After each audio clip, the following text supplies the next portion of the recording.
আমি অনুরোধ করছি আপামো ভক্তবৃন্দর সবাইকে আপনারা সবাই আসুন, উপস্থিত হন, মন্দিরের এই 2 দিন ব্যাপী পূজায় অংশগ্রহণ করুন। আর যাওয়ার সময় প্রসাদ অবশ্যই নিয়ে যাবেন। আসন্ন 2 ও 3 জুন কাছাড়ের বদরপুর ঘাটে অবস্থিত শ্রী শ্রী লোকনাথ মন্দির প্রাঙ্গণে উদযাপিত হতে চলেছে লোকনাথ ব্রহ্মচারীর 136তম তিরুধান দিবস এবং মন্দিরের 37তম প্রতিষ্ঠা বার্ষিকী উপলক্ষে এক বর্ণাঢ্য ধর্মীয় মহোৎসব।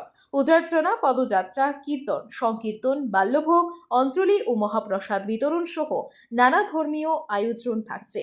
কুপনের মাধ্যমে বাড়িতেও প্রসাদ নেওয়া যাবে। উৎসবে নামি দামি কীর্তনিয়া দল অংশ নেবে। শনিবার মন্দির পরিচালন কমিটির উদ্যোগে এক সাংবাদিক সম্মেলনের আয়োজন করা হয়।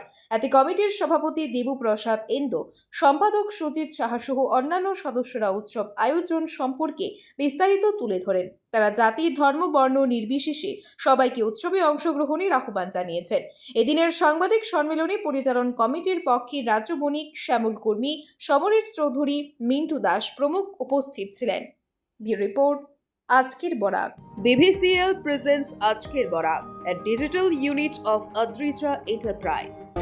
Valley Cement. Valley strong, very strong. আপনারা আমাদের আজকের বরাক ইউটিউব সাবস্ক্রাইব এবং ফেসবুকে ফলো করতে ভুলবেন না কিন্তু। আমাদের উৎসব 2 দিন ব্যাপী। 2 তারিখ আমাদের উৎসবের সূচনা করা হবে সকাল থেকে পুজো অর্চনার মাধ্যমে। বিকালবেলা 3:30 ঘটিকা থেকে 4 ঘটিকার মধ্যে আমরা পদযাত্রার মাধ্যমে অধিবাসের জলভরার আয়োজন করেছি। আপামো মা বোনরা ওদিন সবাই জলভরার পাত্র নিয়ে উপস্থিত হয়ে এই জলভরার আয়োজনে অংশগ্রহণ করবে। তার সঙ্গে অধিবাসের কীর্তন শুরু হবে 7 ঘটিকায়।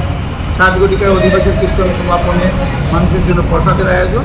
তারপরের দিন সকালবেলা 19 জ্যৈষ্ঠ, যেদিন আমার বাবার পূজা, উদয়স্থ সংকীর্তন সকাল 4 ঘটিকা থেকে শুরু হবে। উদয়স্থ সংকীর্তন সারাদিন ব্যাপী চলবে।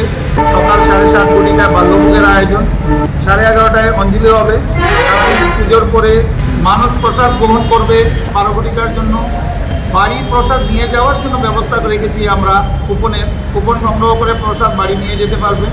তার সঙ্গে রাত্রে পুণ্যার কীর্তন হবে। পুণ্যার কীর্তন করে 4-5 হাজার মানুষ যারা উপস্থিত থাকেন সবাই প্রসাদ গ্রহণ করে রাত্রিবেলা পুণ্যার কীর্তনের পরে আমাদের অনুষ্ঠান সমাপন ঘোষণা হবে। আমি অনুরোধ করছি আপামো ভক্তবৃন্দর সবাইকে আপনারা সবাই আসুন, উপস্থিত হন, মন্দিরের এই 2 দিন ব্যাপী পূজায় অংশগ্রহণ করুন।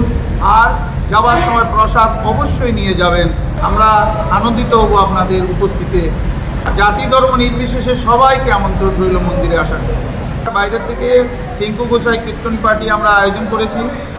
এবার ফেরিঘাটটা এখানে আসার দরুন আমাদের একটু অনুষ্ঠানকে পরিচালনা করতে আমাদের জায়গাটা একটু কম হচ্ছে। তারপরেও আমরা 2-1টা কীর্তন পার্টি বড় এনেছি। কিন্তু বড় কীর্তন পার্টির সাথে হয় কি, অনেক মানুষের সমাগম হয়ে যায়, মানুষকে ব্যবস্থাতে প্রবলেম। এই জন্য আমরা এবার 2টা বড় কীর্তন পার্টি রেখেছি। প্রশাসনের কাছে পারমিশন অনলাইনে আপডেট করে দিয়েছি। প্রশাসন প্রত্যেক বছরের না এবারও আমাদেরকে সহযোগিতা করবে এই আশা রেখে আমরা ইলেকট্রিসিটির পারমিশন নিয়ে নিয়েছি। টেস্টিফিট জমা দিয়ে যা ইলেকট্রিসিটি জ্বলে যা যা গভর্নমেন্টের নিয়ম নীতি মানতে হয় আমরা সব কিছু মেনে আমাদের অনুষ্ঠান প্রত্যেক বছর করে থাকি। এবছরও আমরা এইভাবেই করব।